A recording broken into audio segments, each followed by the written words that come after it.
Assalomu alaykum hurmatli bog'bonlar, hurmatli tomorqa egalari. Navbatdagi bog' zararkunandalariga qarshi kurash choralari borasidagi olib borayotgan suhbatimizni davom ettiramiz. Bugun sizlarga shaftolidagi o'rgimchakkana zararkunandasiga qanday kimyoviy choralar ko'rish mumkinligini sizlarga tavsiya qilamiz.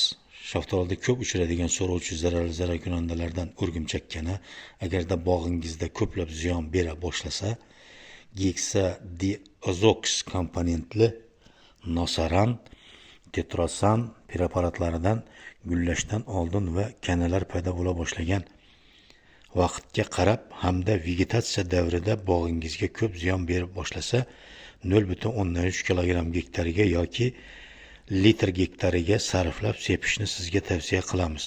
Yig'im terimiga 30 kun qolganda sepish to'xtatiladi. Shuningdek, etoxazol komponentli Zoom 10 preparatidan ham vegetatsiya davrida kanalar ko'payib ziyon bera boshlasa 0,25 kg gektariga yoki gektariga shuncha litr miqdorda sarflab sepish tavsiya qilinadi. Bunda ham hosil yig'ishtirilishiga 30 kun qolganda sepish to'xtatiladi.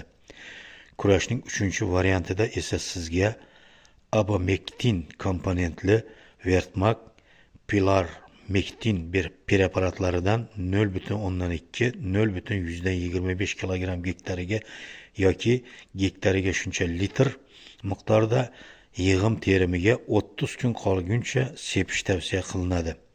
Aziz bog'bonlar, sizga tavsiya qilayotgan preparatlarimiz balkim eskirgan bo'lishi yoki ishlab chiqarishdan olib tashlangan bo'lishi mumkin. U holda bu preparatlarning o'rnini bosadiganlaridan foydalanishingiz mumkin. Agarda siz zararkunanda va kasalliklarga qarshi kurashni tizimli olib borsangiz, bog'ingizga sifatli mol hosil olasiz degan umiddamiz. Salomat bo'ling, bog' eking yaxshidan bog' qolur.